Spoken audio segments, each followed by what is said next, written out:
with Dulcie LaPoma, Norm Goupel, Rob Nato, myself, Andrea Folsom. Jim O'Brien's not able to join us today.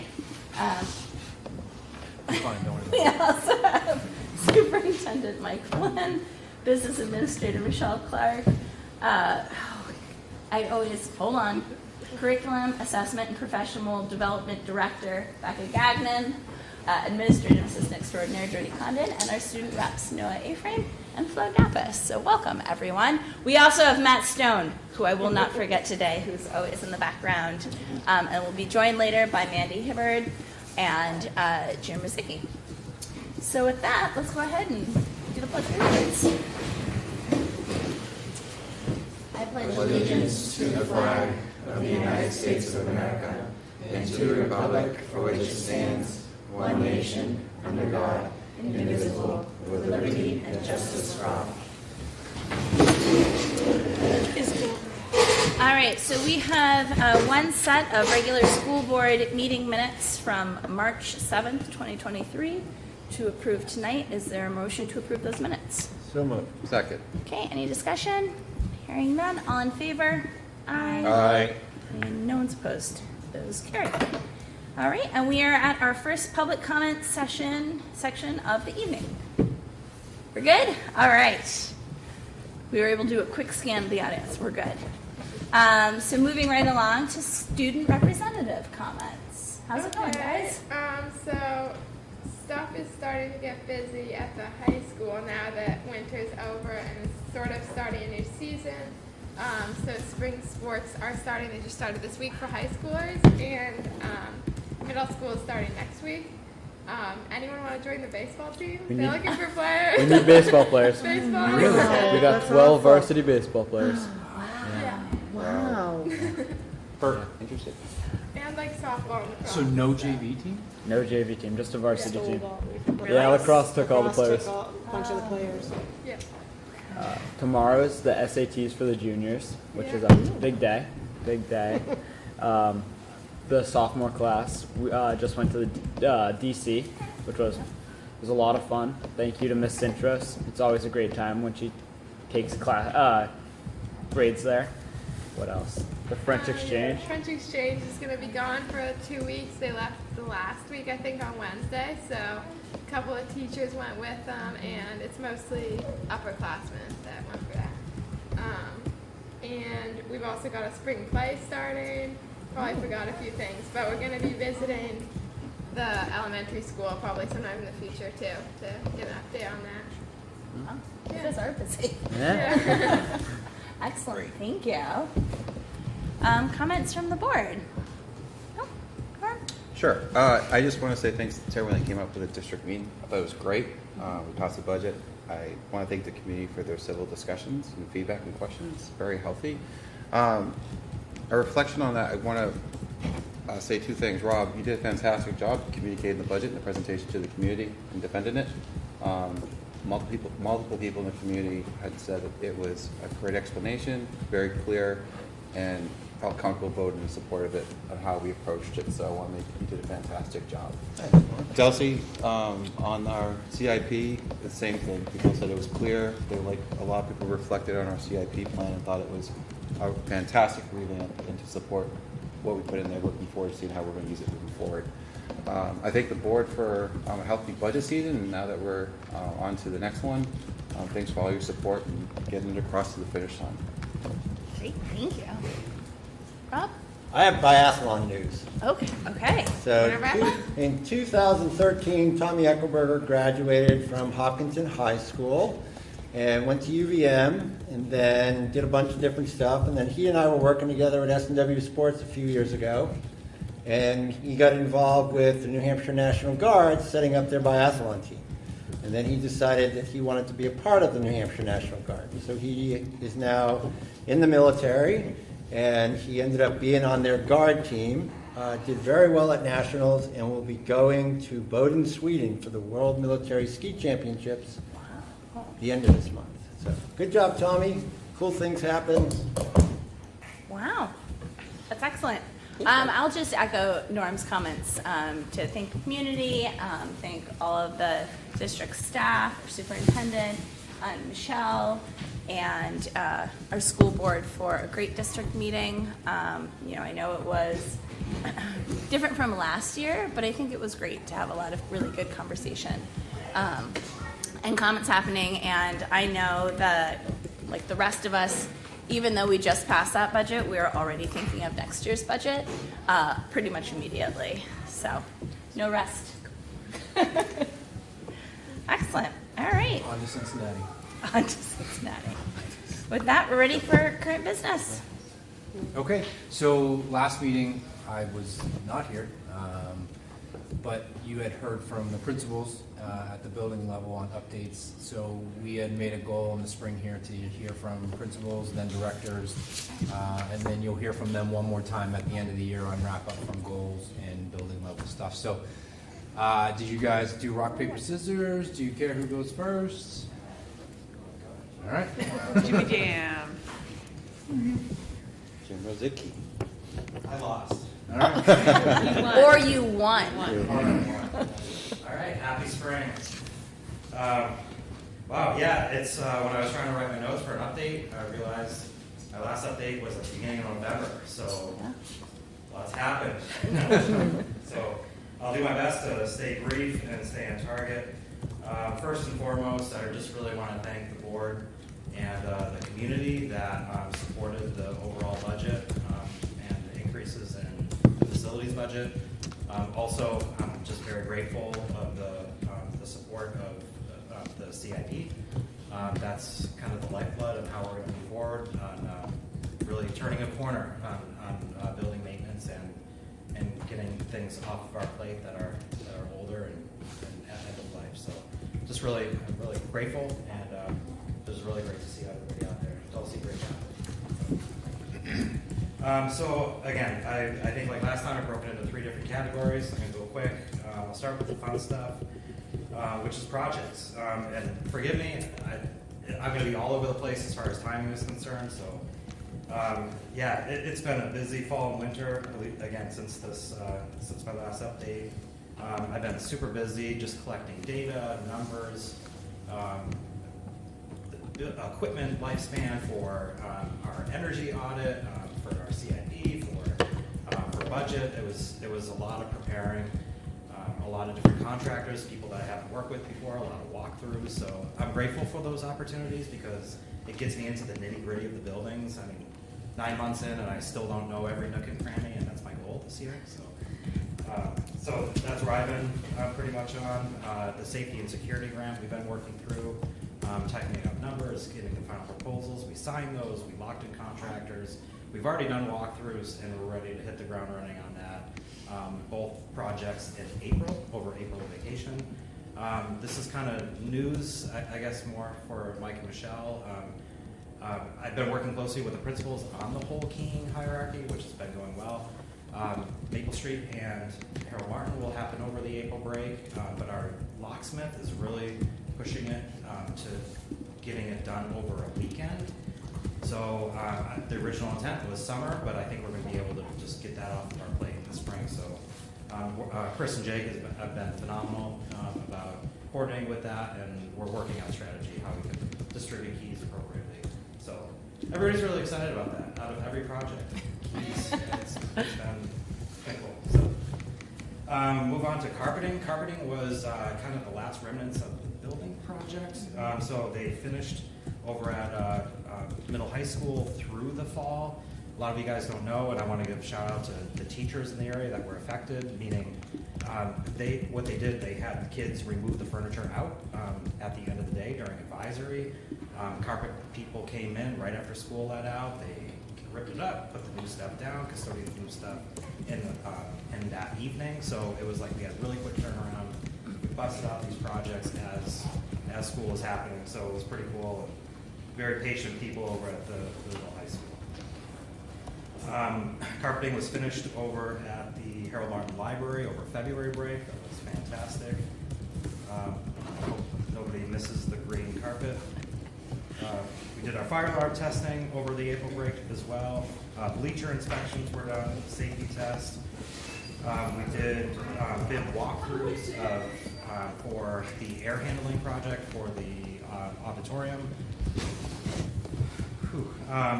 Yes, the server closet ACs, which was the last public hearing, those are actually installed and done.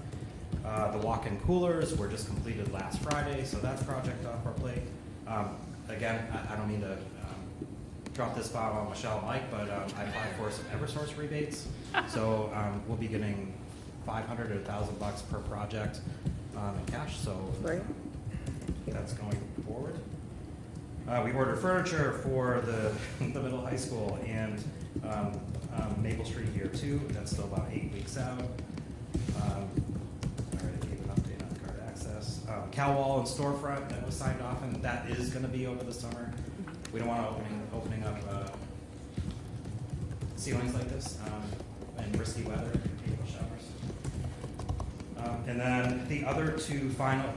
So Norm, this is probably better for you because we're finally closing out the BPS stuff. There's just 2 miscellaneous items that need to be taken care of. One's a window replacement, and then there's some other work in the boiler room over at Harold Martin, and that will close us out. BPS has been responsive to me lately. They've given me all the closeout documents and plans. So. All right. Again, quickly, I just really want to move to the staff and operations. We're still fully staffed. Thank goodness. It's been a great year for that. I really want to give a shout out to my custodial staff for the snow removal. There's been quite a bit of storms, a lot of cancellations or a delay. There's ice. There's issues with getting snow to an appropriate area, so people can be safe. So I know they work hard. They did some overtime. It's just timing of storms are a challenge. And they really stepped up to the plate. I'm very proud of them. While I'm on that tip, just want to publicly thank Dan Blanchette and DPW for the work that they've done.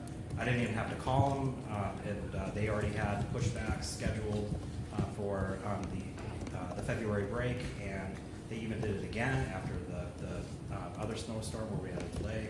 So their response was very quick. Also, yes. The tree. Oh yeah. So last Tuesday was a really fun day with the wind. As you can see, all the debris around town, we were affected by it. A couple pine trees at the back of the music room over at the high school were compromised. They were cracked. One was leaning over. And thanks to Michelle, Mike, Neil, coordinated with Dan Blanchette, and they came out on Friday during the teacher workshop day to release those trees. So looks a little messy out there, but we'll get to it in this week. But they did a great job, and they were very cordial. A little bit on a sour note. Again, we still struggle with staff outages and covering that. Again, people get ill. People have personal stuff going on or scheduled vacations. So we don't have any substitutes. So we do the best we can with in-house coverage for that. We're slowly improving grounds. I hope it's noticed in the schools. We're moving away from just the traditional mop and bucket cleaning to microfiber, and we're vacuuming floors instead of pushing dirt around with a dry mop. Even though there's one in the corner for edges, we're moving away from that stuff for our normal cleaning. We're green cleaning, so our chemicals are safer and better, and we're just moving in that direction of sustainability. Oh man.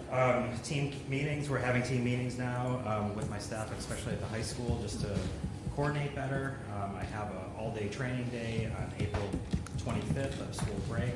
We'll be doing asbestos training. We have Cleanorama, which is our custodial vendor, coming to do some training with the staff.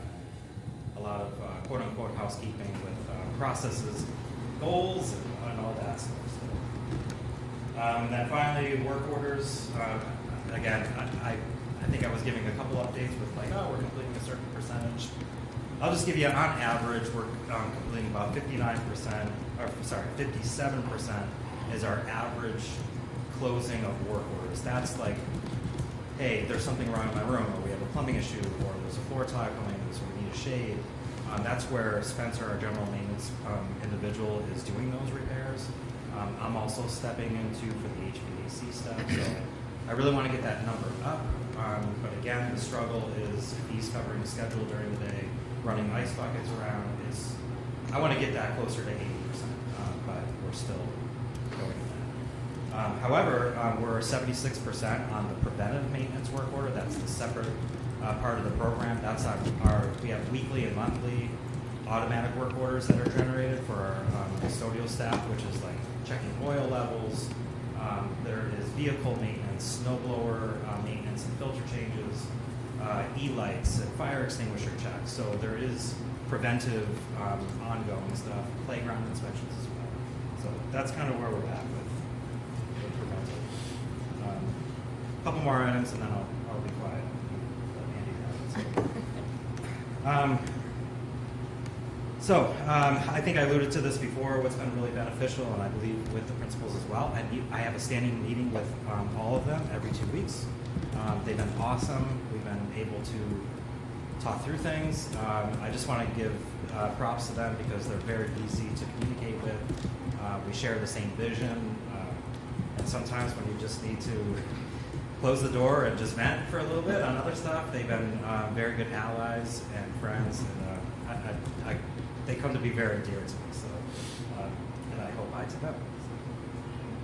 And then, I don't know why this is random in there, our energy audit that was done. I spent a lot of time over the February break with Margaret, just giving her data. She's been great. I'll say this publicly, but she took over 300 infrared image scans per school that day just to see where our heat loss is. They didn't do the drone because there were snow covered roofs, but she's going to come back in the next couple weeks to do that. So exciting stuff. That just took a lot of my time.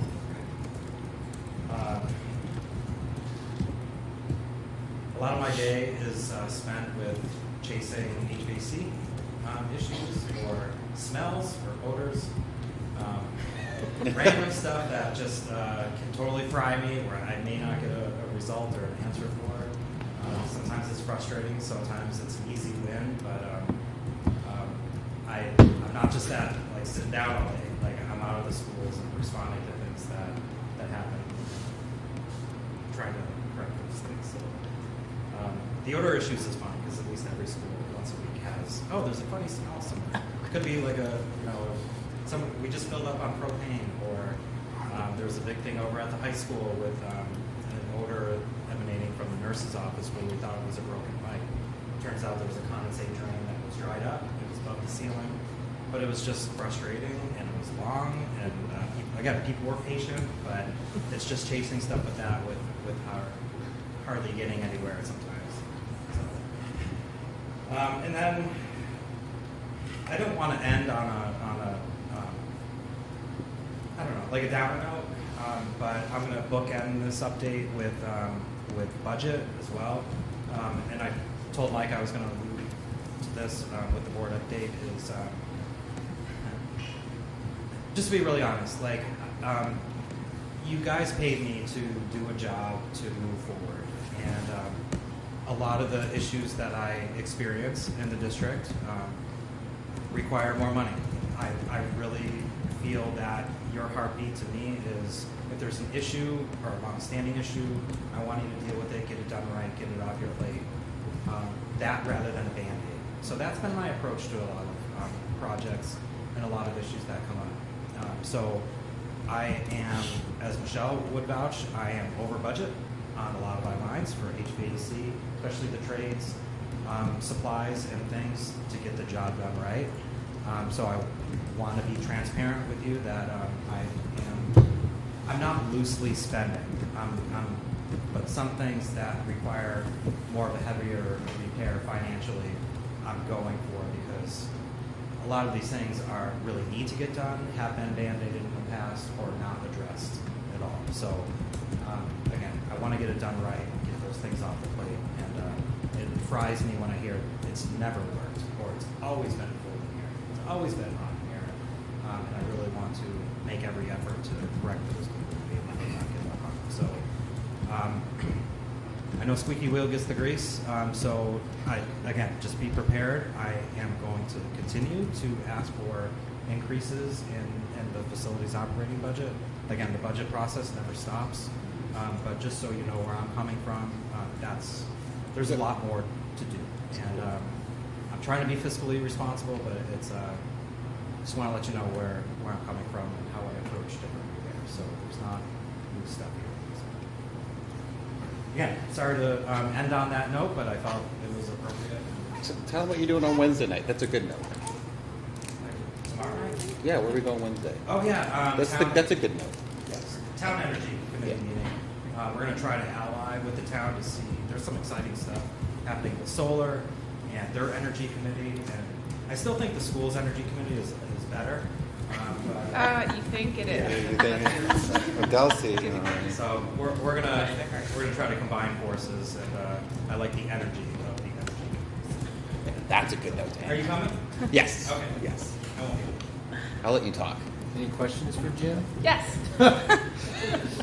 So I think one of the things we talked about in CIP was basically you had done an awesome job, I think, of doing the equipment audit, and one of the things we talked about was an HVAC audit, because I think there's so much deferred maintenance, and part of that is CIP, and then a lot of the work that you're doing, I think, is just like repair that doesn't necessarily qualify.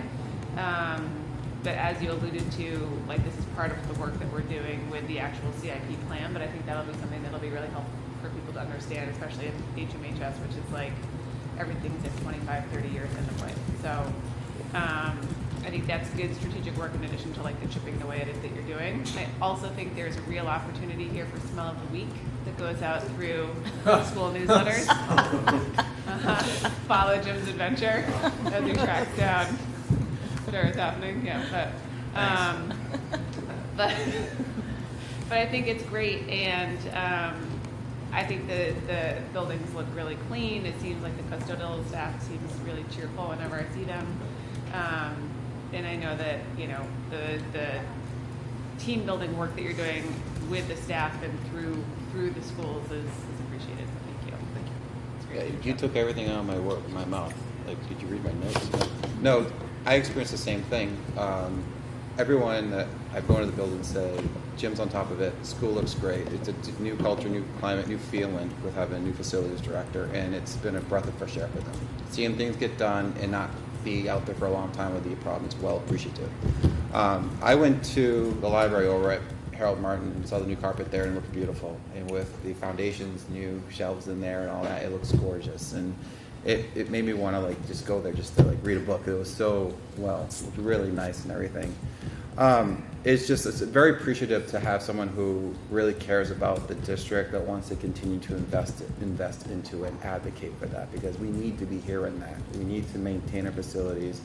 And, you know, as one board member, you know, when we do our goals, I'm going to be advocating for more of that in our budgeting process, that we really are dependent on that and not reducing it. Because you have the skills and tools to continue to improve our schools, but you need funds in order to do that so we don't get deferred. So thank you for all that you're doing. So just on the budget stuff, Jim, I think, you know, my head says let's not wait till next October to see the list of where you're seeing the need for more financing.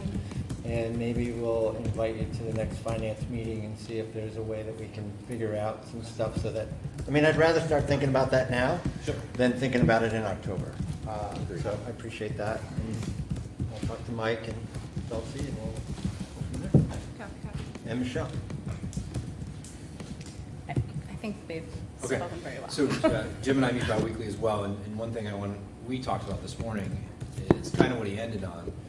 And I just want to be very clear, it's not a reflection of anything previously. We just have someone with the focus and the priority and the skill set, right? Mm-hmm. When Michelle's doing budget and facilities and custodial, and we talked about how moving that away from that office and into a singular office will improve not only just the work, it'll improve the budget office, it'll improve HR, but also improve the fiscal responsibility and planning, because you have someone singularly working on that now. And I think that's what you'll start to see. And you know, the biggest frustration he has, what we have together, is he wants to do it all now. Yeah. And understanding about the pacing. And he's not operating in his budget the same as I wasn't operating in my budget last year. And so as we move forward, you'll start to see the trends of having someone like Jim in that role. Do you have a specific target list that you can provide to the board within the next month or so that you see that's a priority? So yeah, we're really heavy this year in HVAC. contracted services, meaning things that are beyond my scope that I can do. Like this pipe is in the wrong place, or a pump is rotted out, or check valves need to be changed. Yeah, so if there was any one single item, would be HVAC at all the schools. Remember too, we're facing rising costs with contractor rates. Equipment and supplies are more expensive and longer lead times, so that's also a factor. Like we're doing less, like with the same amount of money, if that makes sense. So if the list is provided to the finance committee, would you be able to get some type of price for that so they can kind of figure out multiple avenues to look at? No, I appreciate that question, and I'm not trying to avoid by answering, but again, I'm fairly new, so I don't. There's a lot of detailed stuff I don't know the ages of. So, but things break, and where I never would think they would break. So there's mystery there. So I in order to go with that nitty gritty and say here's a list of every single piece or thing that needs to be changed. We're just not there yet. We talked about setting some goals for next year. And it sounds like Rob and Dulcie are going to loop you into the next finance meeting to sort of talk about this. That'd be Which great. is excellent. Great. Thank Any you so other much. questions? No? Thanks, Jim. Off the Thank you hot so seat. much, sir. Thank Appreciate you. it. Thank you. And if you don't have anything more that you need to do I think that was it for you. That was Do it? not feel like you need to stay. I'll take one for the team.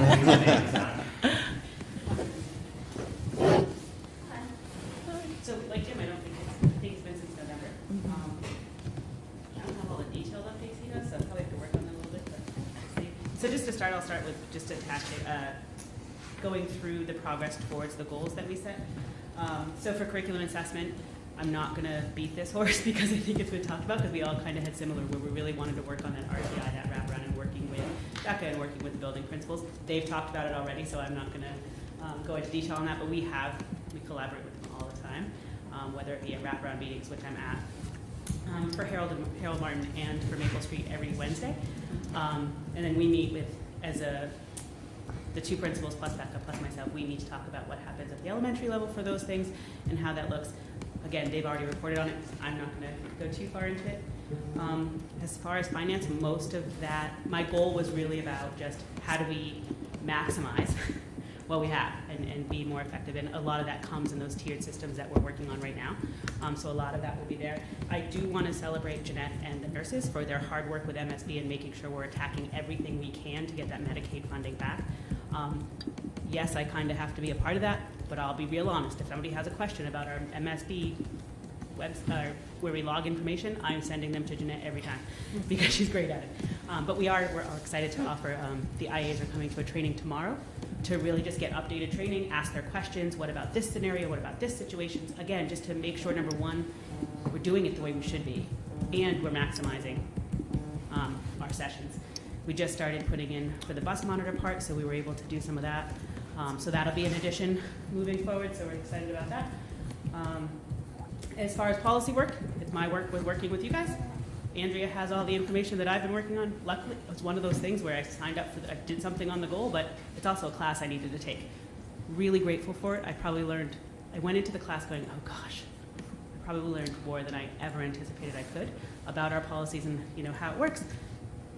Being able to give some information to Andrea and that she'll bring back to the policy committee. And then the communication piece is where I want to spend, because in November I was like, I can't really talk about it now because it's not quite there. So now I can, because it's there. So really one of my goals is to build a situation where the community, parents, teachers, we're all on the same page in understanding what we do, what our systems are for special education. So what I'd really like to do, and we'll begin doing in the next couple of weeks, is really getting a steering committee together to help develop what I'm calling right now, until they call it something else, a collaborative action group, where it's really just teachers, community member, parents even, to come together to talk special education, but not to Mandy Hibbert to tell me what your issue is. That's not what it's meant to be. I equate it to like a PTA, but for special ed specific topics. So it can bring training. It can bring deeper understanding of what our process is. Of course, I'll be there. I'll be participating in all of it. But really, my goal is to just improve those relationships we're building with each other, with families, and I don't mean me building, I just mean all of us building together. So I'm really excited to get moving on that. So again, the first level is just that steering committee. The goal of the steering committee is to develop the vision, to develop the mission, to develop what are the roles, what is this going to look like, how often are we going to meet, all those things. Not a budget impact whatsoever. I'm going to add that in right now. That's the goal. So I could develop it, I could, but I don't want it to be Mandy Hibbard's group. I want it to be a group of people that come together and develop what they want to see for the community. So that's why the steering committee is my first go-to with that. So we'll get started on that pretty soon, and I'll just keep updating as we go on what that is. So that's my goals so far. And then updates on numbers. As of today, we have about 18.3% of our kids on IEPs. So in January of last year, it was at 19, so we are lower. Doesn't seem like a lot, but please keep in mind that these numbers, I literally went in, and anybody who's open in Nessus is included in this number. So these could be kiddos that are being initially referred, they're open in Nessus, they're not found eligible yet. It also could be kids who are getting their triennial, might not be found eligible. So these numbers are going to switch in a week. But I just wanted to make sure I provided something. What I am excited to see is that, number one, it is slightly lower than where we were in January of 22. And right now, numbers are rising across the state. So the fact that we can still say our percentage is lower, I'll take it for right now. I think some of these tiered systems, as they get stronger, is also going to impact that, which would be awesome. But I was excited for that little bit, because when I first did, I was like, oh gosh, this isn't going to look good. But it really, in comparison to a year ago, I'll take that. The state average is about 17.5 right now. That's an estimate that you can get online. So we're a little over, but again, next week we might be at 17. We might be at 19. It's always going to be one of those things. A referral comes in tomorrow. They're open in Nessus. That changes my numbers. So, and Nessus, so I don't have to pay anything, is the New Hampshire Special Education Information System. It is where we log all of our IEP information. So as soon as a referral comes in, our staff go in and they put in referral date. Now it's open. The kid shows up, the student shows up in Nessus. And then as we go through it, whether it's eligibility, consent dates, all of that gets logged in there. Everything gets uploaded through there. It's honestly how the DOE does our desk audits and all of that for our indicators. So it has a lot of information in there. So one of the things I wanted to talk about too is that, we keep talking about like, hey, we're all working towards these tiered systems. I just want to put the reminder in there that there's been a ton of change we're asking people to absorb all at one time.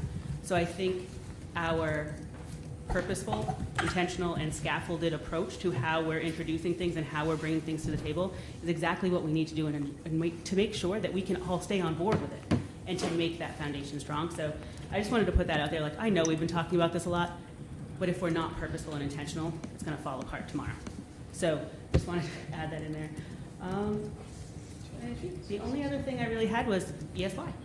ESY for us will be July 3rd through July 20th. So similar to last year, it's 3 weeks, 4 days a week for 4 hours, which was a change from years previous. But the feedback I got last year was just that we like this. So let's do it. They're getting the same amount of service time is being provided. It's just being provided in a different way. So it still be Monday through Thursday. Harold Martin will be age 12. And then in order to allow for bus route fun things, I do not like that part of my job. Maple Street and the middle high school will start at 8:30.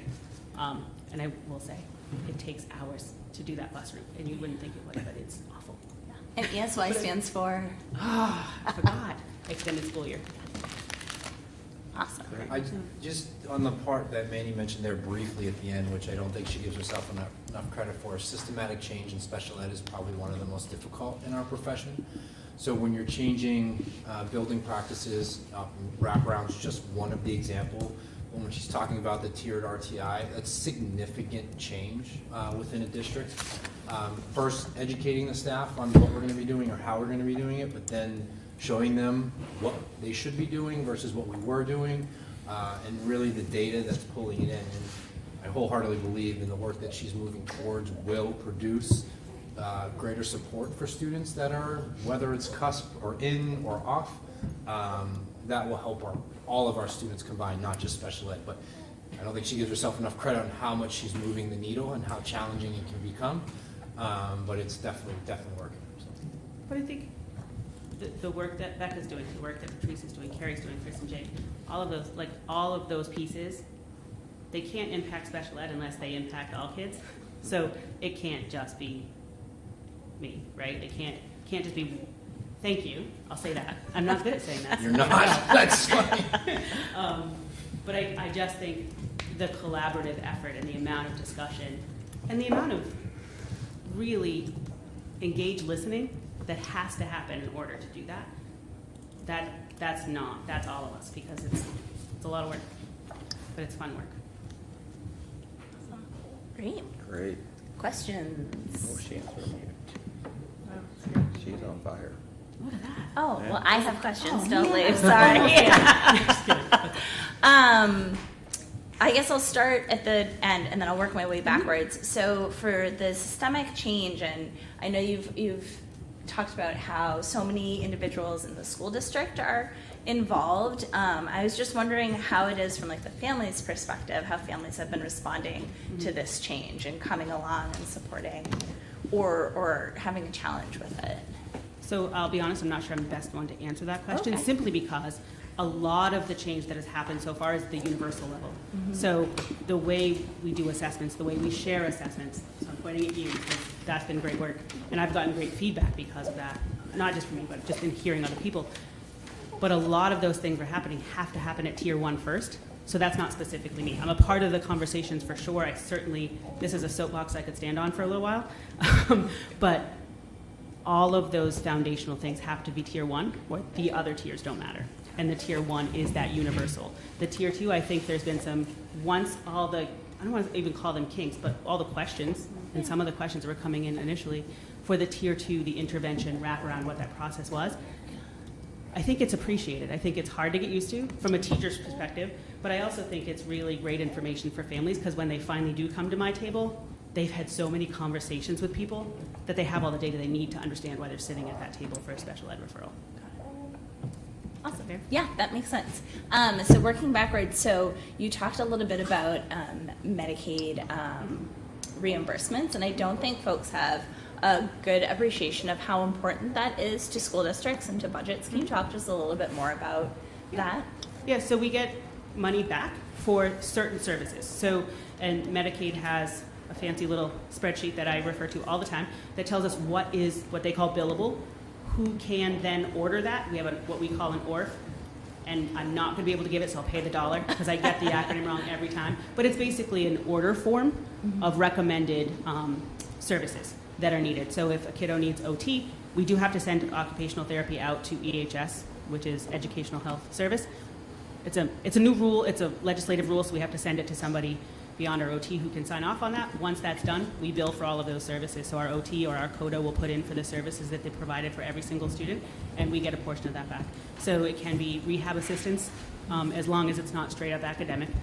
So if a kid needs cueing, behavior, social, whatever that is, we can get reimbursed for that. Nursing services, transportation, psych services, we can't, simply because of what Medicaid says, or sorry, who Medicaid gives permission to provide the service. And we don't have that level. But there's so many others. I'm speech and language, and there's so many others within that we can do that. But our biggest, I would say, is our IA work, the work that our IAs do to get all those in. And then that rolls over to the nurses, which is why I'm celebrating them, is because once every IA puts it in, the nurse in the one building has to do every IA's submissions, look them over, and approve them. Before then, they go to MSB, and then they look those over and yada, yada, yada. We get all that money back. Or not all the money back, but a portion of that back. So it's really And I would say that when she speaks to Jeanette, I'd say, when we made that move last year and how important it was in the support that Jeanette gives. But also I've had conversations with Jeanette and Mandy on maybe gaps that we weren't billing for, and we're really starting to close those gaps, and they're coming to train, and we're going to get every penny possible to get back. I think those are all my questions. Those are all the ones I can remember. So thank you very much. Thank you. Thank you for all you do. And similarly, do not feel like you need to stick. Matt steps out from behind the curtain. I know, it feels so strange to be in front of the camera as opposed to off to the side.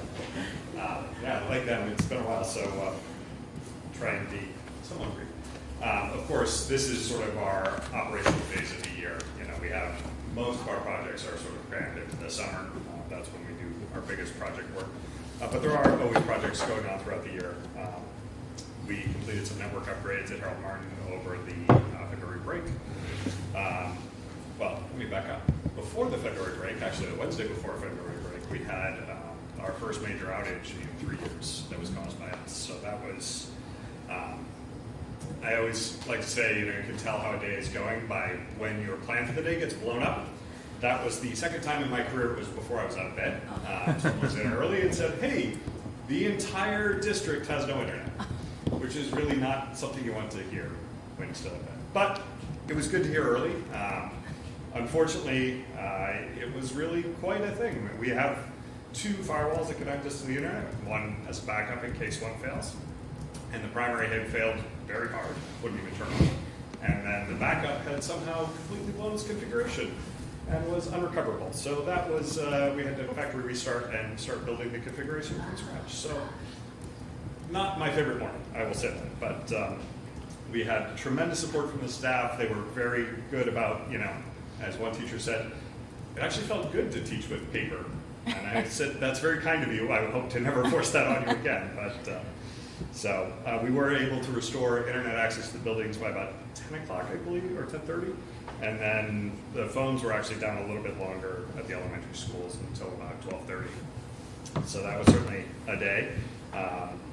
Mike at one point texted me, like, no pressure, but, you know, if anyone asks, you have an ETA? And I sort of said, well, you're going to call a snow day tomorrow anyway, right? So that was, it turned out to be a snow day, but we were back that day. So following up on that, we were able to make some network upgrades at Harold Martin, replace some switches. The firewall company was actually great. By the time we had everything back and finally got around to giving them a call, it was about 4:30 on Wednesday night. They shipped us a new unit Thursday morning, and we got it Friday morning, so can't ask for much better than that. They were very responsive, always helpful. Also a shout out to our phone service provider, TNT, who sent a tech to sort of hold our hand to try and figure out why our phones were still down when I thought they should have been back up. And it was actually an error we had made in a configuration, because you make some errors when you're typing firewall rules as fast as your fingers can move. But they helped us find that and fix that, and didn't even charge us for it, so that was greatly appreciated, because it was a day. But most days are much more routine than that. Just to echo on Jim, we've had about 200 tickets closed since the beginning of since January 1st. The majority of those relate to sort of routine, my projector won't turn on, or my Chromebook is broken, or something like that. Printers, lots of printers, always printers. And my version of the smell that you can't figure out where it's coming from is the Wi-Fi is slow. It's a terrible problem. It's general, it comes and goes, and you know, it's just terrible to track down. So every time we see one of those, it's kind of a, oh, here we go again. Our Wi-Fi access points do give us tremendous data, but you know, it's a complicated system, and there's never quite enough metrics to really measure what you do. So, but other than that, other projects that are in progress, thanks to Michelle's help, we have applied for E-rate, and everything has been approved for next year. So E-rate is the federal grant program for schools and libraries that supports internet access as well as Wi-Fi in the classrooms. So if you pay your telephone bill and notice federal taxes on there, that actually does go to us, so thank you for and my favorite fact is that tax was put in place to pay for the Spanish-American War of 1898, and it's been around ever since. So, one thing that sort of goes on behind the scenes is support for the Student Data Privacy Program, and Becca's been wonderful this year, sort of figuring out as we go. We have a standard agreement as part of our statewide consortium that we give to vendors, and sort of say how you can use our student data and what security measures you have in place to make sure that that data is protected, as well as notifying us if they have breach. So we have been very successful. We have, I believe, well over 100 active data privacy agreements with different vendors. There's just a few holdouts that we're working on, either some that are not really education focused, and so sort of say, listen, you can use our product for free, but we're not signing an agreement, so that's always a challenging one. Or some that say, hey, we'll meet all your security requirements because we have government customers, we have to anyway, but we're not signing the agreement, so you decide if you want to trust us or not. That's a little bit of a challenge as well. So yeah, that's sort of what's in progress. Looking ahead, the most exciting project going on just started today. Mike mentioned, I believe at the last meeting, that we're doing Aspen's online registration process. So hopefully this spring, new students will be able to register online instead of getting a thick packet of paperwork. And then in the fall, returning student registration, so that opening day packet of paperwork, there might still be a few, but it will be much, much thinner. And most of it will be log into an online system and verify your information is correct, make any changes, and then school staff get that. And they don't have to go through and see what was circled or not circled and make all those changes. So that's very exciting. And Patrice has been wonderful working with Mike Cody and I on that. And then spring assessments are coming up. Those will be a lot easier now that we're all 1-1 at grades 4 through 12. So that will be going on. And then the other thing, just looking ahead, is we're starting to plan already for summer since the budget is now approved. So starting to work on that project list, double check what equipment might be on the verge of failing that might be a little bit different since we did the budget 6 months ago. And then just try and get that plan in place so we can hit the ground running and as soon as the students leave. Awesome. Happy to take any questions.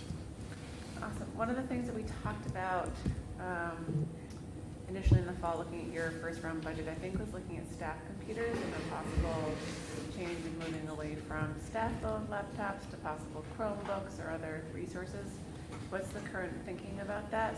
/ I know there might still be some staff that don't love computers per se. So we haven't made a lot of progress on that just because I'm waiting to see it till the budget. It's certainly something we can look at a DICE or Chromebook. A significant number of our staff may not need the full power of a computer often, but they need it often enough that it's a real challenge. Yep. So we definitely have to really identify those uses and make sure that we attach to them. There are a few. The world is mostly web-driven, but there's a lot of legacy apps still out there. So. Yeah.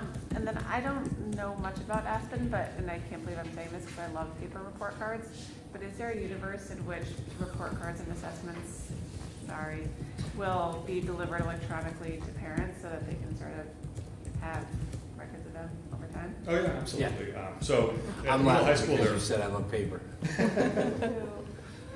at the middle high school, report cards are primarily delivered electronically already. But yeah, so that could certainly be. We haven't opened the parent portal, the family portion of Aspen, for the lower grades, mainly because there's not routine, regular. It tends to be grade data that people want. Yeah. We could open it to see your child's attendance, but at 5 years old, that's not something you're usually surprised by.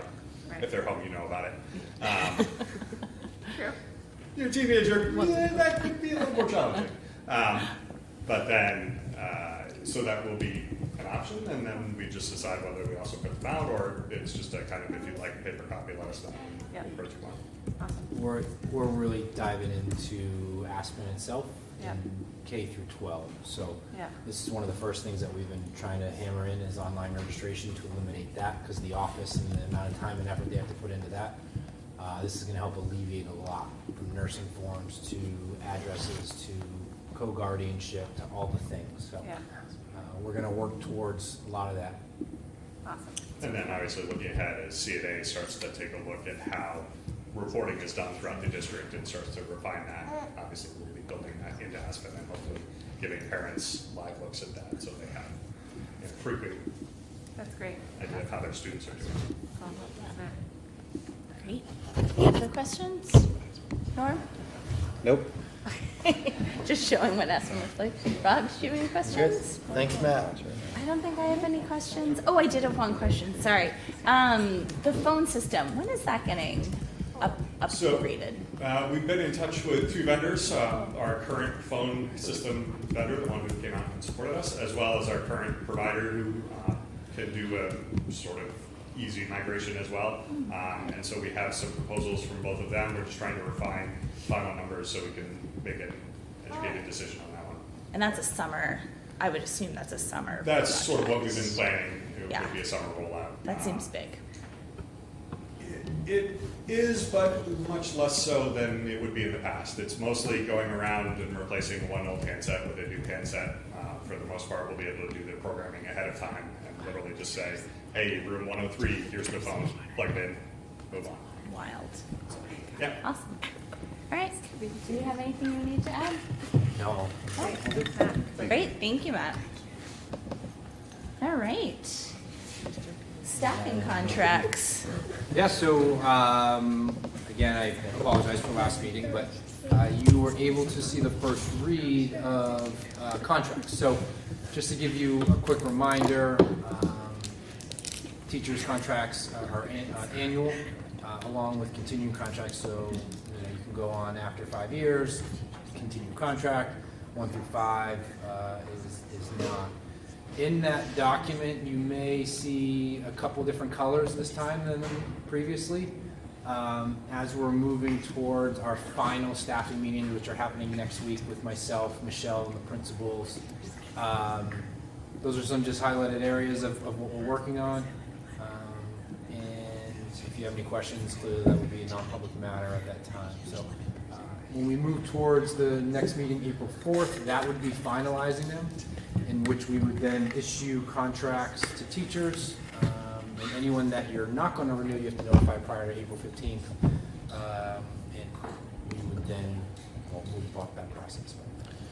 I do have questions, but do I wait for the next meeting before we finalize it? It'd be like 2 minutes. Are these non-public Yes. questions? Why don't we just do a non-public Okay, that's fine. today? It'll be That was going to be my next question, to see if anyone had quick, some questions. Real quickly.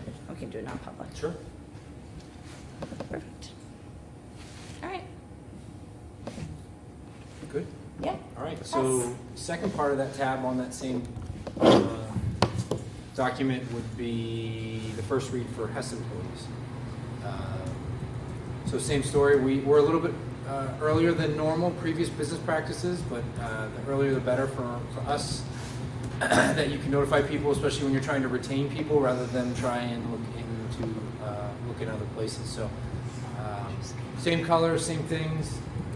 Working on that with Mandy, who just left, as well as the principals, on targeting the needs of our students and the needs of our staff. So any questions, same thing, would have to be non-public if it's specific to an employee. Great. Questions? General? No? Good? Good. Thank you for that. You're welcome. All right, moving right along. It's on to me. So policy flow. So we have, in the packet, I didn't write down that we had a first read, but we do have a first read that you guys already know about. I'm going to work backwards through the policy flow. I'm going to start with our final reads, and then I'm going to go back to our first read. Does that sound okay? So we have 1, 2, 3, 4, 5, 6 final reads this evening. This is, as I said, the third time that they've come to you guys. We have BBB, school board elections, BBBC, board member or district officer resignation, BBBE, vacancies and unexpired term fulfillment, BBBF, student board members, and then we have JJA, which is student activities and organizations, and JJJ, which is access to public school programs by non-public charter school and home-educated pupils. If there's no other questions, and I haven't received any feedback on those, I'd like to go through, and I think I have to do these individually to approve them. Sound like a plan? Yep. Great. Is there a motion to approve policy BBB, school board elections as proposed? So moved. Second. Okay. Any discussion? Hearing none, all in favor? Aye. Any opposed? We're good. Is there a motion to approve policy BBBC, board member or district officer resignation? So moved. Second. Okay, any discussion? All in favor? Aye. Any opposed? Is there a motion to approve policy BBBE, vacancies and unexpired term fulfillment? So moved. Second. Okay, any discussion on that one? Nope. All in favor? Aye. Any opposed? And is there a motion to approve policy BBBF, student board members? So moved. Second. Discussion? All in favor? Aye. Opposed? Is there a motion to approve policy JJA, student activities and organizations? So moved. Second. Discussion? All in favor? Aye. Aye. Any opposed? There's a delay. That's how you said it. Slow Wi-Fi. Apparently. And is there a motion to approve policy JJJ, access to public school programs by non-public charter school and home educated pupils? So moved. Second. Any discussion? And this came down through a state policy, right? So JJJ, yes, this is a required policy, and then we updated JJA, which is a recommended policy, so that it aligns with JJJ. Yeah. Other discussion? All in favor? Aye. Any opposed? Nope. I got them all. Okay, great. I was losing track with all the BBBBB. Sorry. Lots of B's. So going back to first read, so we have sort of talked about this here at our board level. It also came up at the school district meeting, which was codifying some sort of class size policy. I think I had mentioned before that Hopkinton in the past, prior to COVID, had followed Bo's class size policy, but we had never codified anything. We had never put any kind of parameters on it. This was discussed at our most recent policy committee meeting, sort of at length, and we talked about a couple of different ways of going about this, but we just decided that the best way to just at least start the conversation was to present the New Hampshire School Board Association's recommended class size policy, IIB. And I can go ahead and read it so that everyone here is on the same page. And really, I just want to reiterate that this is a jumping off point for conversation. I can share other information as far as what a couple of other school districts have done. We can ask Mike for further information. We can figure out what we want to do from here. But I just wanted to get the ball rolling. So the class size policy, as presented by the New Hampshire School Board Association, is: the district will adhere to all state laws and regulations pertaining to class size.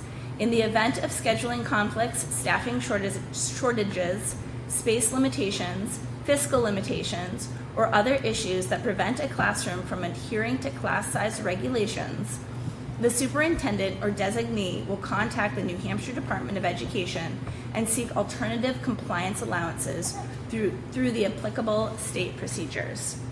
For kindergarten through grade 2, K2, the district will strive to achieve a class size of no more than 20 students or fewer per teacher. For grades 3 through 5, the district will strive to achieve a class size of no more than 25 students per teacher. In the middle and high schools, the district will strive to achieve a class size of no more than 25 students per teacher.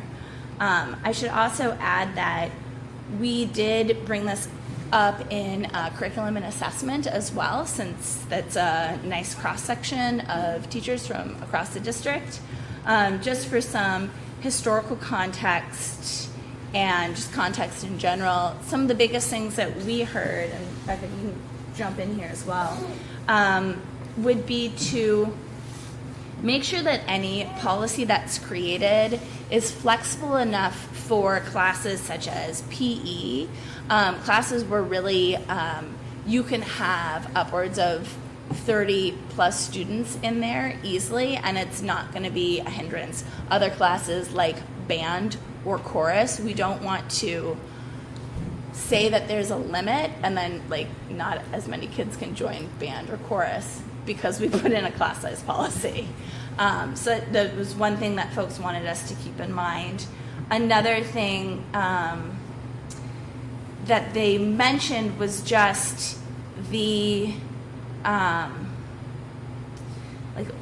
the other suggestion was to look at or take into consideration, specifically in the high school, the types of classes being taught or the departments, and how different departments have an effect or can work with different class sizes. So just sort of keeping those things in mind so as not to create a policy that's so restrictive that we're having unintended consequences. Anything else? I felt like those were the two main things that popped up. So that's it. It's open for discussion. So, Yeah. I think overall, I think that there's a few pieces of information that would be helpful for me, not working in education. I think the information you sent through about policies for other districts, like comparable districts, was really helpful for me to see. I think at some point in this budget process, we pulled what our average class sizes are, especially in K through 6. Like I know there's a lot of class size variability, particularly in the high school, depending on the class itself. But looking at K through 6 for like the last 10 years, and then obviously we have the NESPAC projections, which will be good. And I know that also there had been some work done on, I don't think this is the right way to phrase it, so correct me, Rob, but like looking at class size and prediction of academic performance and like what that looks like in terms of teaching, and then if there's other resourcing that's needed in a district. Like I think this is just one of those policies that's like an omnibus of a lot of information that it might be worthwhile for us to think about what we want to pull together as we think about non-educators thinking about a policy in this that can have like a pretty significant impact not only on our students but also the staff that work so hard for the district. Yeah, and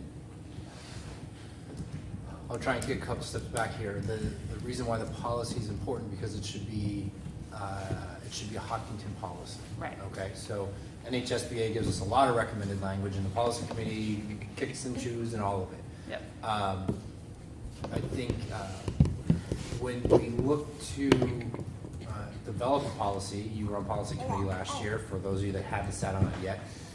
You solicit information or data in order to develop any type of policy. Yep. So some of the data and information that we could solicit would be feedback from teachers, obviously, feedback from stakeholders, maybe parents, Yep. feedback from students. Yep. And all that data will help the policy committee write a policy, and then it'll help the board debate a policy. So we want to make sure that we understand that when we do any policy, whether it's, we just did a busing policy. We did significant research on what are other districts doing with their busing. We pulled from 3 different surrounding communities on the language that they selected. And then the policy committee kicked and shook it around, and then we'll move it forward. So we want to make sure we follow the same process. We don't want to alter what we're doing. I think Hopkinton not having one in place kind of showed its cards this time around. Because when we went and pulled the data, when it started to become a discussion, prior to me arriving here, prior to COVID, we saw that there was always a fluctuation in regards to class sizes. Again, pre-K essentially through 6. So having something in place will allow the community to understand what the goals are. It'll help us as administration deliver on that. It'll also help kind of set the standard rather than it just being, again, I always say if I drop it tomorrow, it should be the standard for Hopkinton. So it shouldn't be Mike, it shouldn't be anyone, it should be what the board that ran for is elected to do. Yes. But I hear you on what you're saying. Yep. There's significance to this one. Yeah. Yeah, and I loved policy, but since I'm not on it anymore, I think it's helpful as you guys develop the policy, but making sure that if we wanted to read more, that we just are able to see that. Absolutely. And this one might go, I mean, like the second read might not be next, it's not gonna be next No. meeting. Right. But totally. it needed to start, The conversation. reads doesn't mean they have to be, Tick, tick, tick, tick. yeah, meeting after meeting. I mean, our that bus policy that you worked on. We're still talking. Yeah. Goes all the way back to Yep. December 21. Yep. Yeah, and just to add some bones, I guess, to the, by the different departments. So, what's your class size limit in something that's a writing intensive course? And that could be in language arts, but it could also be in social studies if that particular course tends to be focused on writing essays and those kinds of things. In science, there were limits around how many kids you can have for lab space. And the thing, for that one that gets a little tricky is if you've got a larger class, and let's say you've got 32 kids who legitimately should be or want to be in an honors group, but you only have 24 spots. That creates a problem, right? Because now, do we really have 2 sections? Can we afford 2 sections? Those kinds of things. So there's a lot of moving parts at the middle high school in terms of not only how big it should be, but how small it could get to service everybody's needs. I would be careful on, and this is where Right. we'll punch and kick policy, but I would be careful on the restrictions at the high school level. Yeah. Meaning, we don't want to tie it too tight. That has a lot to do with course sign up and selections of the students. So allowing flexibility there. I'd say switching to the middle school model is going to pretty much drive what that's going to be, because you'll have your core teachers and you'll have we get to go to that model now, which is great. So really, the discussion is going to be pre-K through 6, and what are we looking for? In pre-pandemic, we were at 18, 19, right? And then through the pandemic, we got down to, this year we're running 13, 14. So it's that discussion on what becomes the norm, and I think if anything comes up along that path again, you address it as time comes. Well, I'm excited that we're having this discussion, and it's something that we need to continue to engage as a board, and especially as a community, and communicate that, now's the time to discuss that. And I'm glad we're not going to approve it in 3 weeks, that we're going to take some time. So I spent some time today thinking about that, thinking about questions that I would like to see answered as a board member to proceed moving forward, and I'll try to direct them the best I can, and we can discuss them. Of course, it's important for me to maintain a high level of education for our students. That means the world to me, and I think to a small town, we really want to provide that. But the question for me, I guess what you said, Delcy, was how will the change in the student numbers affect the learning environment? To me, that's extremely important. The other one for me is physical classroom sizes. As someone who works in supply chain and does a lot of design and build, capacity based on product and all that stuff in a room, we do not have the same class sizes in Hopkinton. So for me, I'd like to know, how does that have an impact in our students and in the environment? That's very important to me. We have 4 new wings over at Harold Martin. If we're going down to 3 sections in 3rd grade, how we implement in the space that's going to be vacant in those specific locations. So to me, that's a very important thing to understand. The other thing that is an exercise, and part of the discussion that we are having, of course, evolved around the budget season. The community was very vocal about what they were looking for when it came to class sizes, and the budget committee put the number back in there. But part of this is for us to have the discussion, but also for us to understand the savings. Of course, we want to maintain the high level of education for our students, meet their needs, and come to an agreement on a number. But I would like to be able to see what would be the savings if we create a policy on class sizes using the numbers from the 2023-2024 budget. I would like to be able to know what we currently have in our enrollment right now for students currently, and I'd like to see a reflection on savings if this policy was implemented. And this gives me a good snapshot to see what are we actually saving by doing such a change to our students. And I know that might be a little bit of work, Mike, but for me, I need to see at what cost are we saving by changing the way our students learn from a smaller size to a larger size. So I'd like to see that type of information. I'm also assuming if we reduce the class, there's savings in supplies and all that, which I don't think we need to really unpack. But Physical space is very important to me and how that is, and also the savings implemented the current numbers we have right now enrolled. So basically a presentation, Mike, if possible, of what we currently have for class size right now from K to 6, and how it would look if we were to implement the policy as presented here, and the savings and the impact of the budget. Is that clear? You can forward me that, that'd be great, so that I have it all specifically, rather than anecdotally. Yeah, I'll have to unpack it. These were just notes for Norm to deliver, but if you'd like it more unpacked, I can give you some type of... Nope, the bullet points would be fine. I Okay. wrote down what you were saying. Okay. I want to be, trying to, policy helps make decisions. Right. It doesn't make decisions for us, right? So we want to be careful on continuing to say that the policy is going to drive what we do or don't do with, meaning if, let's just make something up. Yeah. Let's say now the numbers, no class size is bigger than 18, okay? Yeah. If we still feel professionally that the responsibility to the students is required on, let's say we're on a borderline staffing issue, then I would assume this board would support the staff. You know what I mean? Like, we just want to be careful to say that this policy is the end all be all on the decision makers, and every time there's a lever pulled, then I just want to be careful. Yeah, and you've always, if there's something that's gone against the policy or to change the policy, you've always asked for the board, so it'd be a discussion. Sure. You know, because one of the areas of that I didn't see in the policy, and I apologize if I read it wrong, was if there's a change in enrollment during the course of the year and we make a policy of 20 students per class and 3 move in, how is that handled when it's kind of going against what we said, no more than 25, but 3 move in, but we only have 3 sections? Mm-hmm. We agree on one set number at district meeting. We can't go out and hire another teacher. I would like to know, how do we go about allocating our resources to meet the needs of something that we create as a policy for class size? Does that make sense? Yeah, yes, yeah.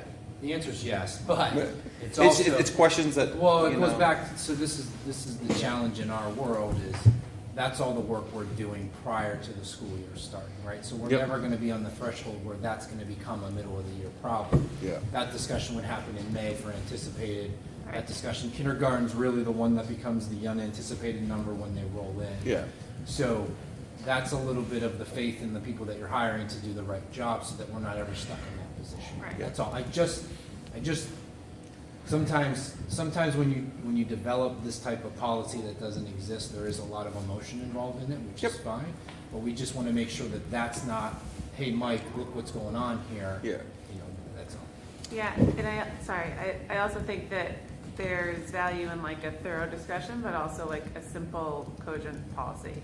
You know what I mean? Where we don't want to necessarily like explicate every single thing that happens. But the other thing I was going to say is that there was some discussion at the school district meeting about class sizes of 35 or 40 would be great. Yeah. And I think that that is a probably historical viewpoint that was true, but I also think that possibly at some point we could have a discussion about like what were some of the changes that happened within a classroom with no child left behind, and what did that mean for the ramifications of what can actually be handled by teaching staff with an IA, without an IA, what does it look like when everyone's mainstreamed? Just so that like part of this is like a really good educational opportunity for the public. I mean, that's on point, because when we started looking around, Hopkinton has its own historical data. Totally. We don't really have to go too far. Right. Because when you were there, or 5 years ago, we have the data ourselves to show the success, the achievement, what was going on here Yeah. pre-pandemic, and now what we want to maintain. I think that was the continued message through the budgeting process is this sustainable, and are there other ways to look at staffing? Yeah. Yep. Totally. I just to add just a few points for any policy we create, the language, we're not going to be using like shall language. Yep. There's always going to be wiggle room for, students to be added mid-year. Yep. and that kind of stuff. And really, beyond even that, for our principals and superintendent to take into consideration like all the other stuff.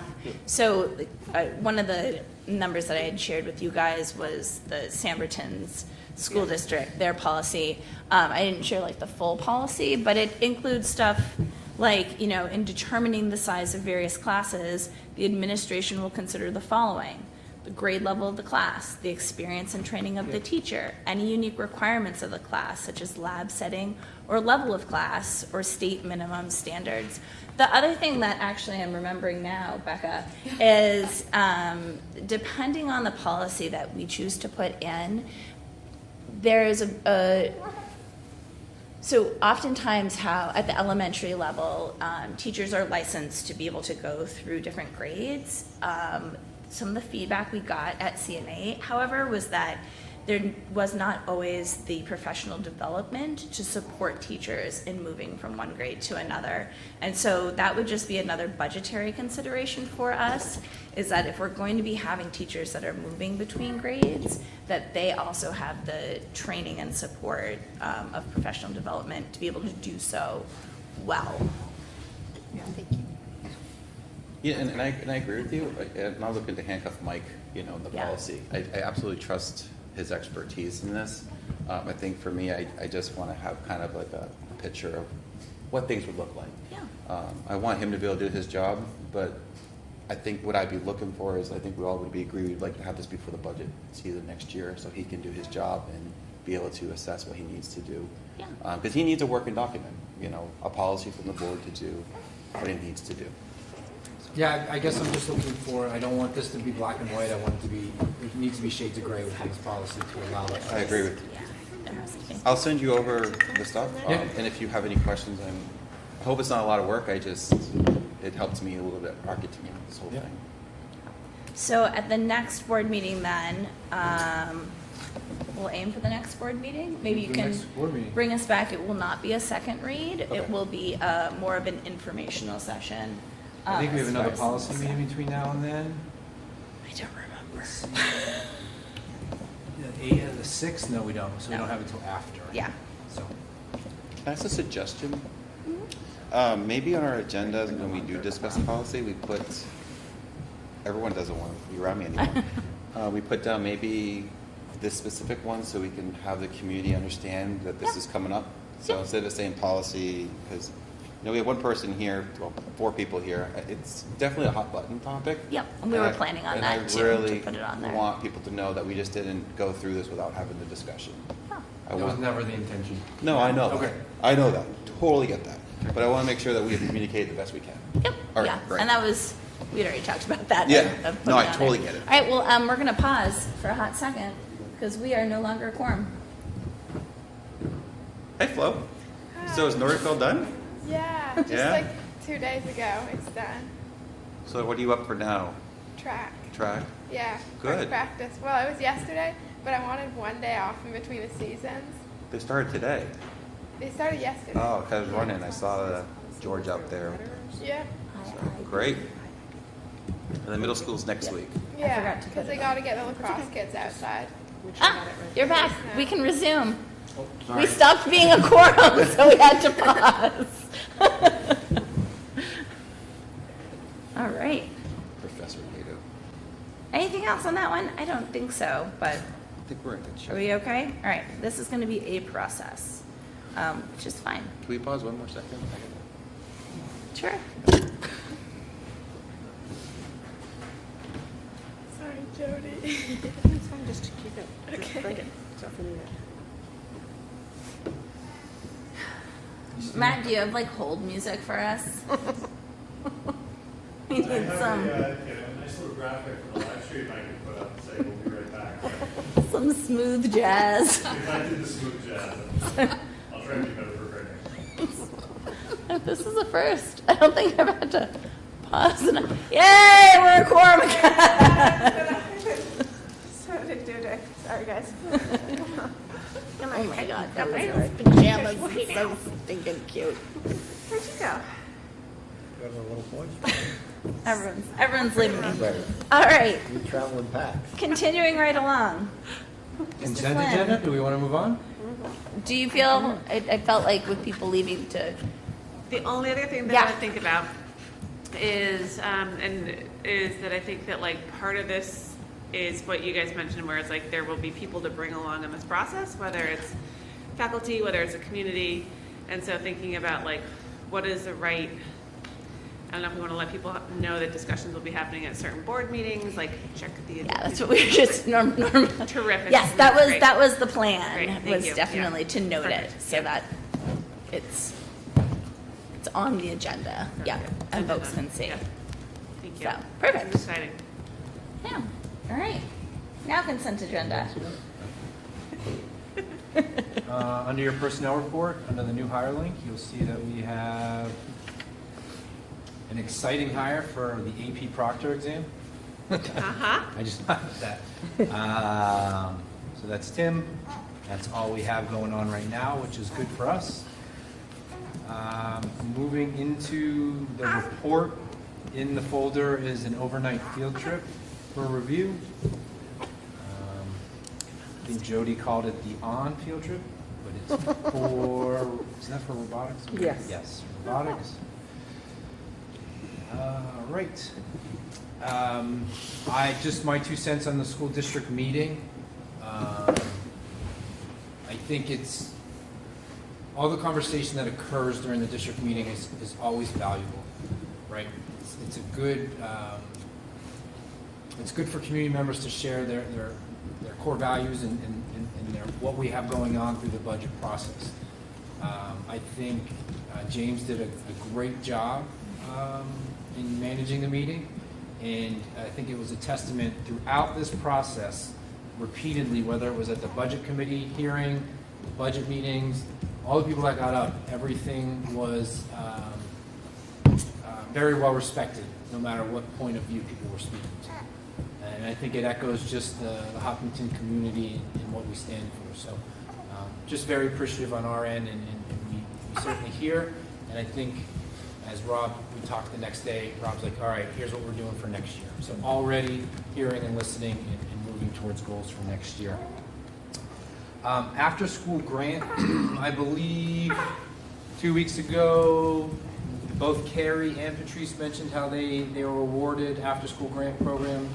I just want to say now that since that meeting, the middle high school has been awarded $112,000. $112,000 to continue the SOAR program through the summer. So that's a ton of money that we'll be accessing our kids to the SOAR and the BITS program. So that is all Beth Stern.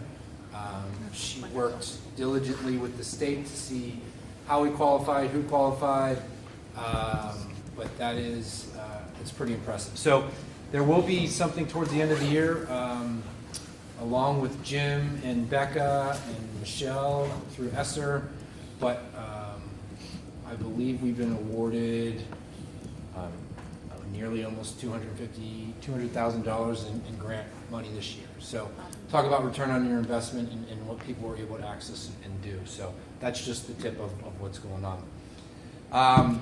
Instructional snow day report out. So the feedback, we got about 160 respondents.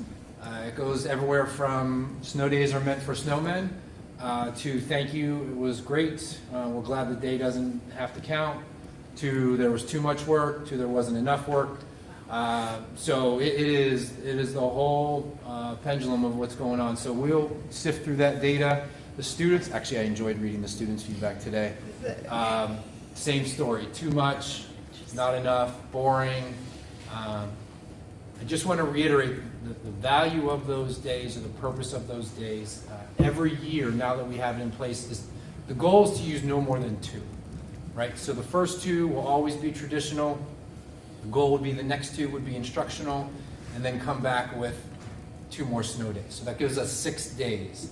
That will allow us never to fall into the next week, right? So that's the challenging piece. Anytime you end on Wednesday, you go Thursday, Friday. Once you start getting into that next week, families start not sending their kids. It becomes a challenge for learning. So we want to use those days. We're going to learn from it. It's the first time the community lived through it. Couldn't have happened on a worse day with power outages. At the same time, it helped us. It really did. It showed our staff how to persevere.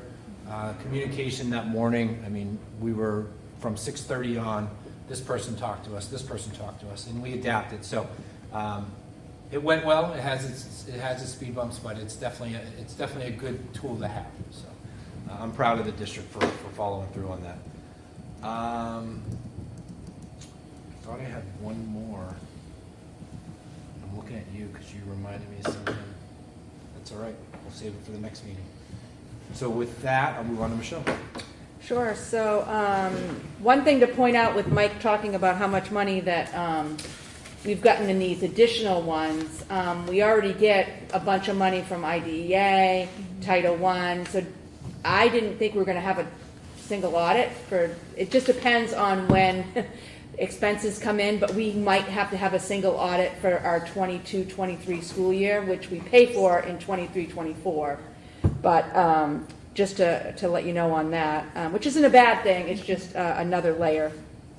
We have a donation that doesn't need to be approved, but thanks for $100 for a shirt donation for the band account. We have the MS-22 that is in the Google Drive. That is the certification of amounts that were voted on the 11th, and thank you to the community for coming out and voting. This is due by the 20 days after the school district meeting, so we will definitely meet that because after you guys approve it and sign it, I will upload it tomorrow on the DRA website. The last item I have is the financial statement for February. So as it stands right now, we're a little short of what we had said we would be at the 11th school district meeting. And so we're still in a budget pause to make sure that we do comply with that. I'd be happy to answer any questions, but it's pretty much the same things that have been happening, like Jim talked about facilities, special ed is another area that is over. But thanks to staff for understanding. And if it's not approved at this moment, we've only had one thing that hasn't been. We are keeping a folder and we'll reevaluate and maybe things will change. We're having staff really look at their open POs, make sure that, well, could we reduce some, and that'll free up some money. So we'll evaluate again next month. But I'm happy to answer any questions. Are you looking for any anticipated revenue that you have not received yet? Little bits of amounts that we'll get for, like we've had a bunch of insurance claims this year. Okay. So, altogether, I think maybe Primex will end up giving us anywhere from $10,000 to $15,000. We've already gotten some, Okay. but we're going to get more. We just got notification the other day of I think another 5, because our deductibles are only $1,000, but still. So not to my knowledge, although I'd love to have something just mysteriously come in. Well, so while we're on the topic of surplus, right? Yep. Or fund balance. Yep. This is a different year that Michelle's operating in. Yep. Okay. I could read the law. And so she has done a great job, and I always say to you guys publicly, protecting the house. Okay, so where this time last year we were, I don't know, let's just say 600,000-ish. It's significantly different, and we've set that as a goal as a board. And so reducing the fund balance is doing it where it is. I'd say it's a little bit ahead of schedule, but that's not ahead of schedule because of anticipated or through budgeting. That is unanticipated costs through facilities and or special ed. So just want to reiterate that we're okay and we will be fine, but we want to make sure we are safe living through this Mike's budget for the first. So I'm going to counter with you and say it's not all Michelle, it's also you. Sure. You know, you've committed to this board to reduce the surplus in our budget, and you've said it was a 3-year plan, and quite frankly, you've done it in 1.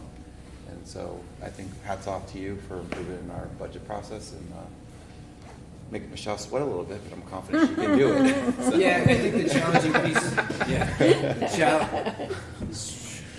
should be in the office in the morning. I think the challenging piece for me is, last year I talked about not freezing or pausing is the word we're using. And so there's been some challenges right now with some staff that are requesting things. And as I said to Michelle, we just have to do the safe thing until we live through it. So we want to make sure that we hit the number that we need to hit, as well as Michelle said, everything that's coming in isn't a solid no, but it's being put aside for now until we see our numbers. Any questions? Any questions? No? All right. So with that, I would ask you to accept the consent agenda as presented. I'll move that we accept the consent agenda. Second. Excellent. Any discussion? Nope. All in favor? Aye. None opposed. All right. So moving on, we have committee updates. So I already told you guys the policy committee, we talked about the class size policy in CNA, curriculum and assessment. We talked about, we do like updates from everyone from all the kind of leadership groups across the district. Then we primarily talked about the class size policy and gathering historical data. And we also talked about the fact that the next thing that we'll be looking at in that committee is looking at report cards and how we report and making that more cohesive across the district. Awesome. That's it. Those are my policy updates. Any other? I'm sorry, my committee updates. Yeah, CIP, we have to do some scheduling to get a regular meeting from here on out on the docket. That'll probably be monthly instead of every 2 weeks.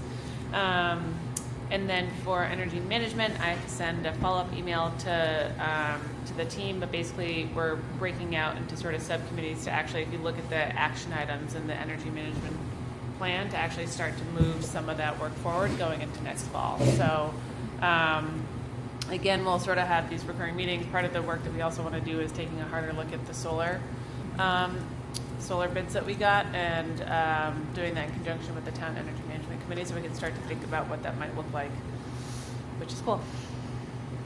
Yeah, we had an opportunity to have Michelle come to our last meeting. She introduced us to Beth. Can you share Beth real quick, what she does? Because she's really awesome. Beth Greenblatt is one of the two people that is the head of the energy buying group that we've been part of for probably about 15 years. And she really went into more depth than I've gone into about what she does for us. I know you guys know Macro, that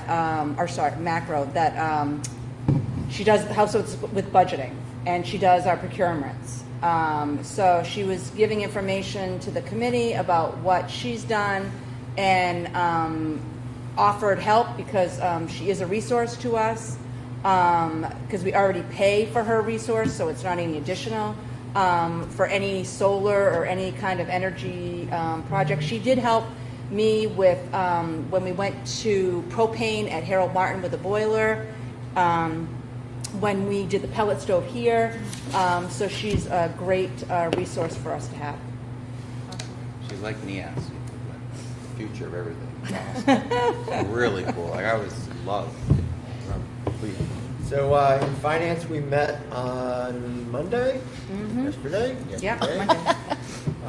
And that'll be our practice now to meet the day before our second school board meeting of the month.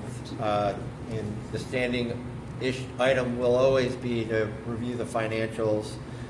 So we talked about that, and we also began the process of building, much like we did for general terms, but a glossary of how to read the monthly financial statement. We also discussed the budget pause and did a little bit of a recap on school district meetings. So Great. that was what we did, and then we'll do it again next month. Sorry, two things. Yeah. All right, one, I didn't forget about Becca and or skip Becca, but you heard from Becca last meeting. All right, so we're gonna try and do an every other meeting update from Becca. All right. I'm glad she's here. I'm so excited. I know. It's fun. But I didn't want you to think. Second thing, when we talk about committees, I went to superintendent's meeting in where was I yesterday? Concord, on legislative updates. And that's all that, all the bills that are being put forward, there's like 700 of them or whatever it might be. But I spoke with someone I highly respect, Jackie Coe, in a neighboring district, and she started with her board this year. I'm throwing it out there, so just throwing it out there. She started an additional committee called the Legislative Committee, so that board members were a part of all the things that are happening. It's some big time work. I don't know what we're capable of yet, but it was definitely intriguing, and I think it's worth a discussion as we move forward. So just awesome. In spirit, I am a go. Just don't want to be a part of it. Right? I am a no. Yes. I mean, I attend all of Love them. it. I have to. I mean, obviously it's my career, but it might be interesting depending on what passes this year. Staring at maybe the next couple of years, because sometimes her and I were talking about sometimes by the time people are active, it's because they're being reactive rather than being proactive. No matter where you fall on it. So attending these hearings, having comment, it's worth a thought. So. Dig it.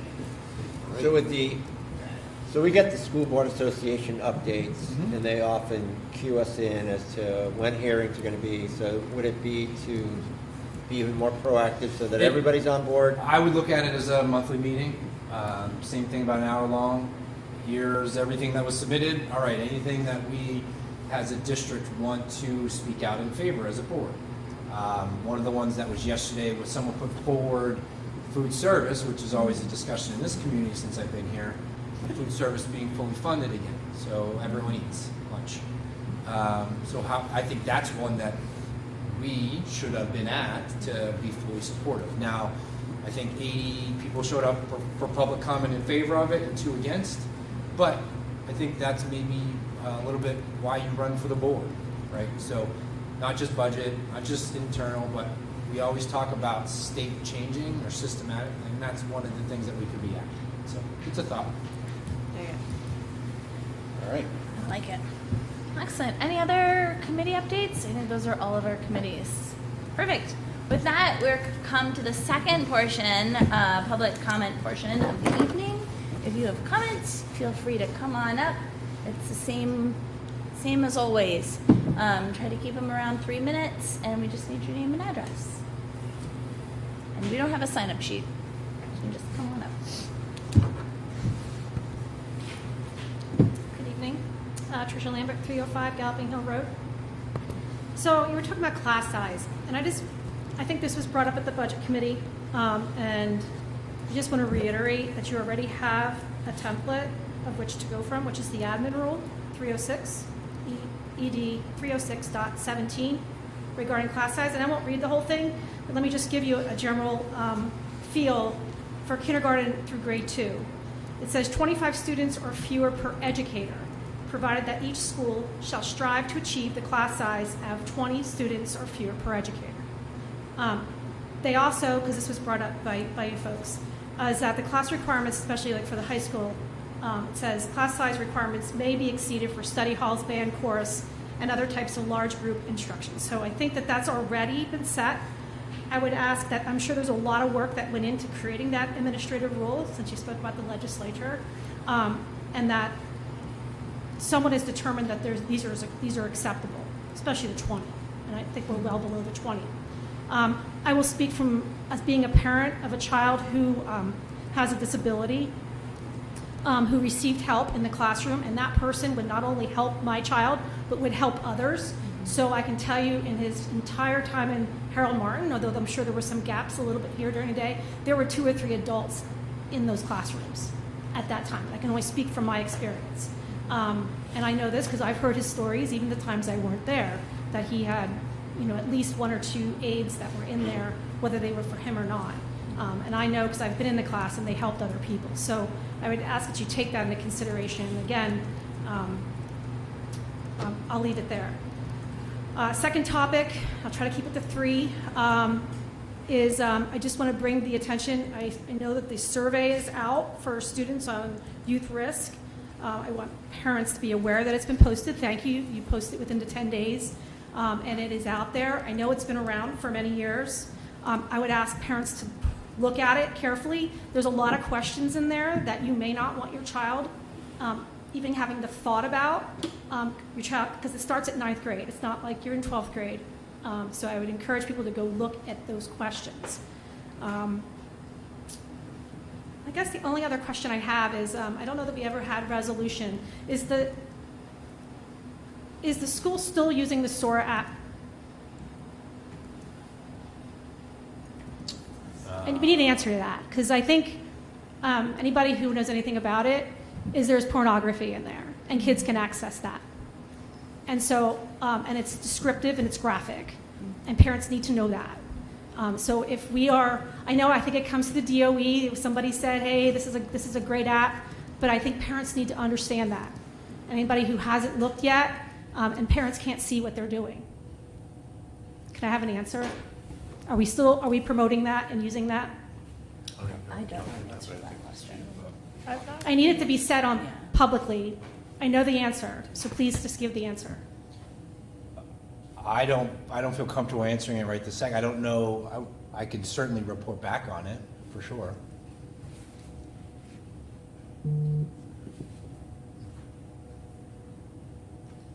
Why are you not comfortable? Just curious. I would need to speak with the people that are involved in it. That's not. The question, you have to know whether you have encouraged it, or it's an app, it's on the phone, and whether that's something that we've encouraged students to sign on, maybe innocently. Somebody's got to know that answer. Yeah, I can certainly come back and report at the next board meeting. That wasn't what I was looking for, but I'll take it. Thank you. Mm-hmm. All right, any other comments?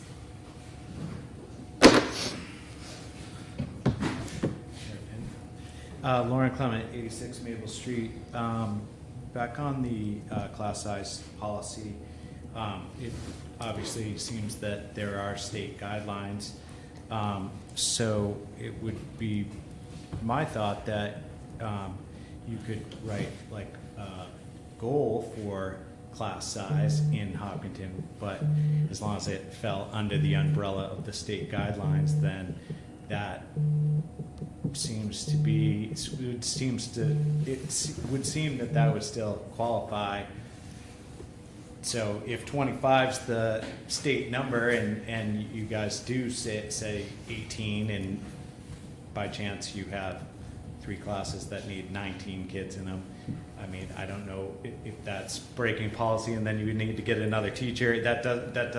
I don't think you should have your feet held to the fire, really, anything under the 25. Can I just jump in on that? Just for educational purposes, so for most all of our policies, especially all of the required ones, they all have either administrative regulations or state statutes that underpin all of the policies. And really what the policy does is take those rules and regulations and craft them into something that applies to the state rules and regulations, but is also specific to our school. So yes, if we were to craft any kind of policy, it would be within the parameters always of the state regulations. And I think that's what we were talking about. Nothing would be so narrow as to restrict us too much. And that goes for all of our policies. Okay. I guess to Tricia's point on the app that she asked earlier, Matt said that certain vendors that have apps that the school can't use won't sign off on I forget what he declared it as, but it would be interesting to know if that particular app also is one that they're not signing off on. I also was curious if the board had put any thought into, because we do not have a class policy, whether on the specific 2 staff members that were discussed at the budget committee meeting being under a 1-year contract, whether it would make sense until they do have a policy in place to extend them to another additional 1-year contract. And clearly, you guys can do what you want with whatever guidance you want, but that would seem to be a happy medium until a policy is in place. Thanks. Great, thanks. I guess the other just thing to note for any policies, we actually have a policy that says that if we don't have a policy, the superintendent gets to determine the policy, and then it is reported back to the school board to determine whether or not whatever it is needs to become a policy. So we can certainly still operate even if we don't have a policy in place. And class size is a recommended policy, not a required policy. So, great. Any other? Yep. Dave Lambert, 305 Galvin Hill. This is more just a curiosity clarification. So the SOAR grant that was 100 or something. 112, yeah. What is that? What is that? What would that go towards? I wasn't aware of that. So I don't know all the groundwork, but it's essentially it's an after-school grant the state was offering any district to apply for. There's a social emotional learning piece that has to be tied to what you're doing. So I know Carrie and Patrice had worked on, I'm going to call it robotics, but it's not what it is. But then there has to be a part of the social emotional growth. So with the SOAR and the BITS, that's the riding one that we did this year. Yep. So there's time that they're with the horses, and then there's time that they're with a counselor. So that's why that qualified. Okay. I was trying to look it up, and I was getting. Look under the BITS. That's the easier one. To like all sorts of. So. We're actually going to service any student that wants it. We qualified for. I'm looking at Sarah because we just reviewed the app. 23 groups, I think it was, that the possibility of up to 23 groups to service. So it's 6 students at a time, 3 on a horse, 3 with a counselor, then they rotate. So. Okay. Yeah. All right. Thank you. I want to go do horseback riding. That's awesome. Sorry, just had one other thing more so, just a comment on the parent squared memo that went up about the survey. There's a link on there to look at the survey, and it wasn't working. But I do know if you go onto the district website, there was a spot and you could read the survey. But the link wasn't working from the Parent Squared app. If you clicked it, it was like unknown, and I don't know if I was just having glitchy stuff, but you might want to know that. Great. Thanks. Any other comments? Are we good? Okay, great. With that, I'm going to go ahead and close public comment. Any other business or old business of the board? Nope. So we do have a need for a non-public this evening. After non-public, we will not be conducting any further business of the board. So is there a motion for us to go into non-public under RSA 91A :2, B for hiring? So moved. Second. Okay, and this is a roll call vote. Yes. Yes. Aye, aye, Captain. Oh, God. And I'm a yes. And with that, thank you everyone very much for coming this evening.